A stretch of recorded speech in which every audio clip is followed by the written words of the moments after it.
nyala dan layanilah Tuhan. Biarlah rohmu menyala-nyala dan layanilah Tuhan. Biarlah rohmu menyala-nyala dan layanilah Tuhan. Tak ada banyak waktu, lihatlah dan janganlah pekerjaan besar menunggu, ladang siap dituai. Tanggalkan segala beban dan dosa yang menekan, berlari pada tujuan panggilan surgawi. Biarlah rohmu menyala-nyala dan layanilah. Halo Bapak Ibu yang dikasihi dan diberkati oleh Tuhan. Berjumpa kembali dengan saya Pastor Demelium Kueso. Kita masih ada dalam program bertumbuh dan berbuah dalam pola kerajaan sorga. Tapi kali ini Bapak Ibu saudara-saudaraku yang dikasihi dan diberkati oleh Tuhan, ada satu ayat firman Tuhan yang saya akan bahas. Dan topik yang saya ingin sampaikan kepada kita adalah iblis pembunuh manusia. Nah, saudara-saudaraku yang dikasihi dan diberkati oleh Tuhan, karena ada beberapa orang yang mempercayai bahwa iblis dapat mencabut nyawa manusia. Ada beberapa orang yang mempercayai bahwa iblis dapat mencabut nyawa manusia. Nah, hari ini saya akan membahas topik ini, iblis pembunuh manusia. Mari kita buka firman Tuhan yang terambil di dalam Injil Yohanes pasal 8 ayat 44. Dikatakan, iblislah yang menjadi bapamu dan kamu ingin melakukan keinginan bapamu. Ia adalah pembunuh manusia sejak semula dan tidak hidup dalam kebenaran. Sebab di dalam dia tidak ada kebenaran. Apabila ia berkata dusta, ia berkata atas kehendaknya sendiri. Sebab dialah pendusta, bapa segala pendusta. Nah saudara, dalam pembacaan ini, ya mungkin kita bertanya, betul iblis dapat mencabut nyawa manusia? Karena berdasarkan ayat ini dikatakan bahwa iblis adalah pembunuh manusia sejak semula. Maksudnya apa? Pada zaman Adam dan Hawa, pada waktu manusia diciptakan di Taman Eden. Nah, saudara, kenapa dikatakan iblis adalah pembunuh manusia sejak semula? Sejak semula ini kapan? Bukan dimaksud dalam kekekalan, tetapi dimaksud ketika manusia ada di Taman Eden. Salah satu contoh adalah Kain membunuh adiknya, yaitu Habel. Apakah di situ adalah iblis yang mencabut nyawa? Nah, saudara, langkah iblis untuk membuat saudara bisa terpikat dengan dirinya, dengan keinginannya. Dia mau supaya saudara dan saya menjadi bapaknya. Kenapa dia harus menjadi bapak kita? Supaya ia bisa menaklukkan kita. Ya, dikatakan dalam pembacaan ini, supaya kita melakukan keinginannya. Karena itu iblis mau supaya ia dapat membunuh manusia. Pertama yang dia mau adalah kita menjadi bapaknya. Kenapa harus menjadi bapak? Supaya kita bisa melakukan keinginannya, yaitu menjadi pembunuh. Nah, mengapa iblis ingin membunuh manusia?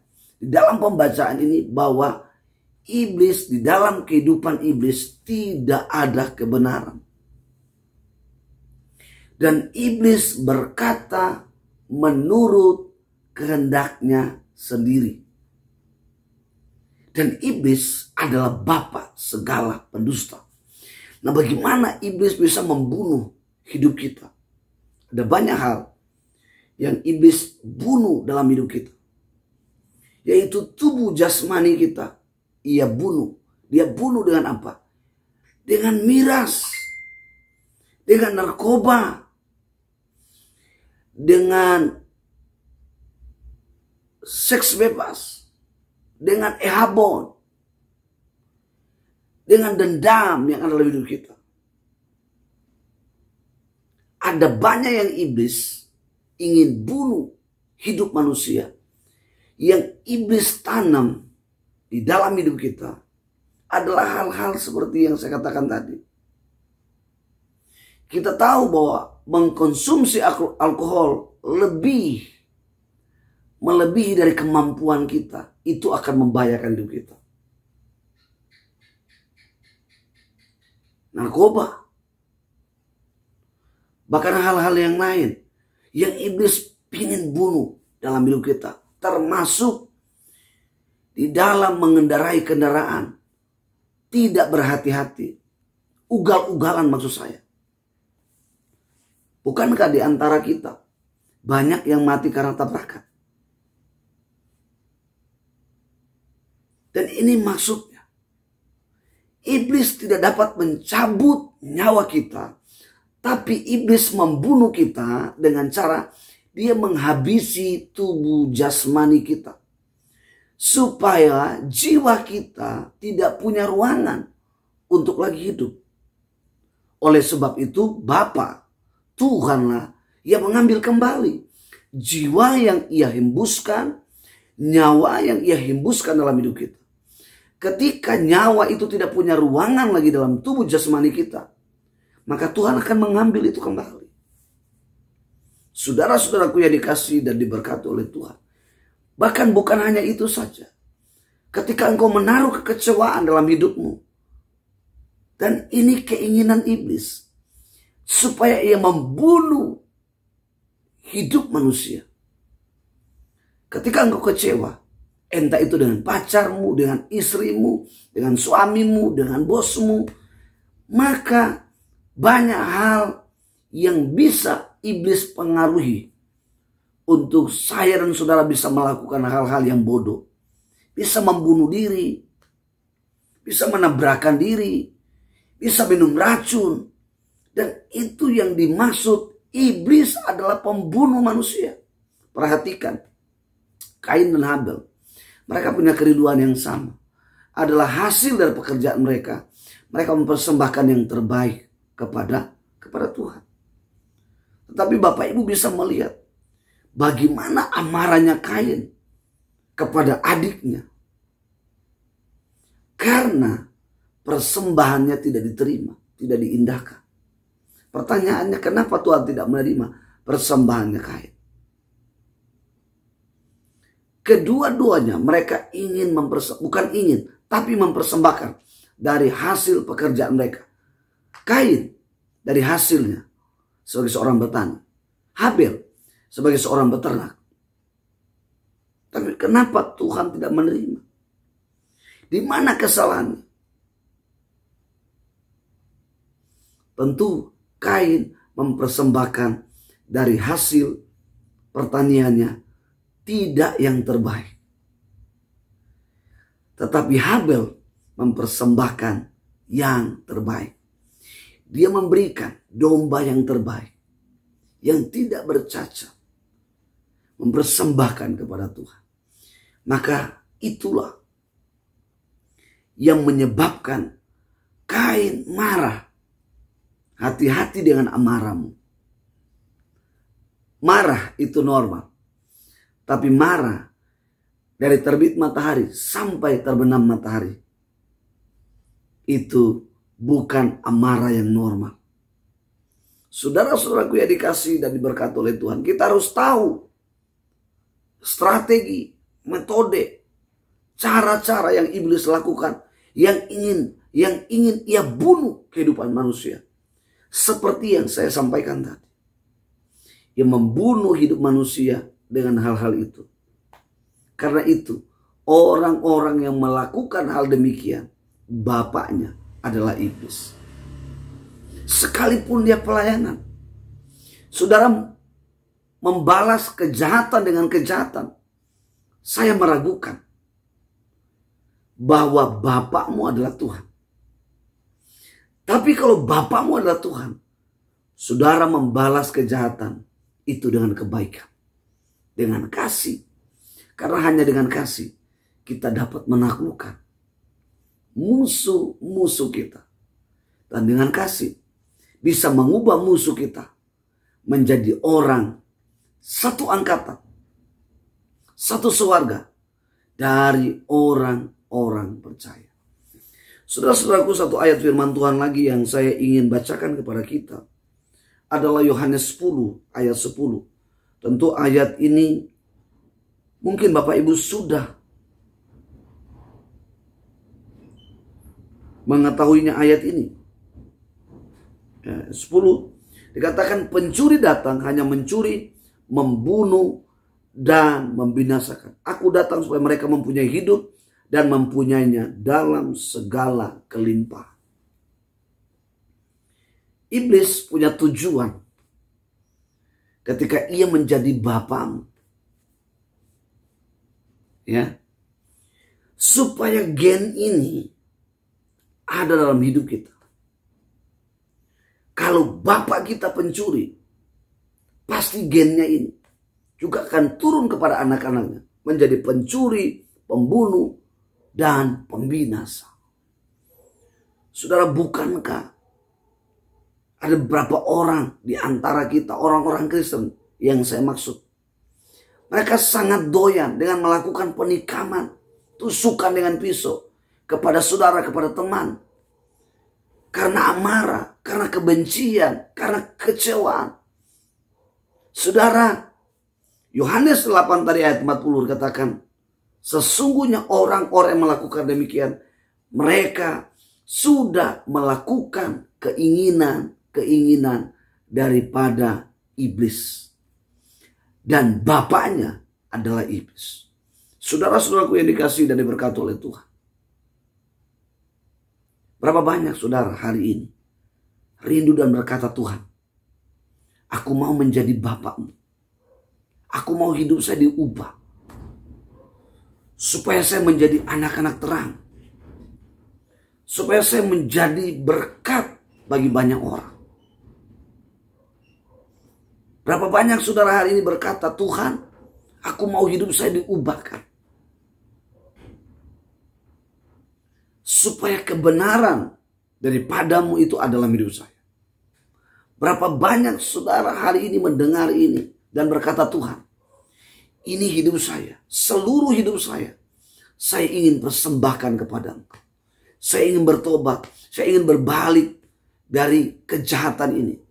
Saya tidak mau lagi melakukan kehendak daripada iblis. Saya mau berbalik saat ini dengan sungguh-sungguh. Buka hatimu dan minta ampun kepada Tuhan. Berdoalah, carilah hamba Tuhan yang bisa menuntun engkau, menuntun saudara untuk bisa berdoa dan menerima Yesus sebagai Tuhan dan Juru Selamat dalam hidup. Saudara-saudaraku yang dikasihi dan diberkati oleh Tuhan, iblis hari-hari ini begitu giat mencari mangsanya, mencari orang-orang untuk dijadikan anak. Termasuk saudara, PSK. Itu adalah keinginan iblis. Dia ingin menjadi bapakmu. Dia ingin supaya engkau takluk, engkau turuti, engkau taat pada keinginannya. Menjadi PSK. Tidak sedikit kasus PSK. Pada akhirnya ada aborsi. Saudara-saudaraku yang dikasihi dan diberkati, saya harus mengingatkan kembali bahwa pribadimu itu berharga. Pribadimu itu adalah milik Tuhan. Yesus telah datang dan ia menawarkan keselamatan itu. Ia menawarkan pengampunan itu. Ia membawa kasih karunia itu. Kalau engkau mau, ia akan mengembalikan engkau pada hakikat yang semula. Ia akan mengembalikan engkau pada rancangannya yang semula. Rancangan kekekalannya. Saudara-saudaraku yang dikasihi dan diberkati oleh Tuhan. Ada banyak hal yang iblis ingin bunuh dari kehidupan manusia. Ekonomi, soal keuangan. Hanya hal uang. Orang bisa saling membunuh. Saudara-saudaraku yang dikasihi dan diberkati oleh Tuhan. Dengarkan dan ingat baik-baik. Tuhan Yesus adalah Allah. Dia sang pencipta. Dia sumber dari segala-galanya. Dia datang ke dunia ini untuk menebus saya dan saudara. Untuk mengembalikan saya dan saudara pada rancangan kekekalan. Karena itu saudara, hari ini siapapun saudara yang sedang terikat dengan dosa apapun, dosa-dosa ini yang akan iblis pakai untuk membunuh hidup. Jika engkau rindu hari ini juga, tanggalkan dosamu itu, tinggalkan itu, dan berlari dan balik arah dan lihat Tuhan. Engkau akan menemukan Tuhan, engkau akan mengalami Tuhan, dan Tuhan akan mengubah hidupmu, dan hidupmu akan menjadi berkat, sehingga banyak orang yang menantikan hidupmu, dan engkau bawa mereka untuk mempersembahkan kepada Tuhan Yesus. Percaya, hidupmu akan menjadi berarti. Hidupmu akan bernilai, bermanfaat bagi banyak orang. Tuhan akan memakai hidupmu sekalipun engkau sudah hancur. Jika engkau datang hari ini dengan sungguh-sungguh, ia akan mengubah hidupmu. Akan menjadi satu kehidupan yang indah, yang mulia, dan berguna, bermanfaat untuk banyak orang. Demikian firman Tuhan yang dapat saya sampaikan. Kiranya ini memberkati Bapak Ibu sekalian. Saya Pastor Demeling Kueso pamit undur dari hadapan saudara. Tuhan Yesus memberkati. Shalom.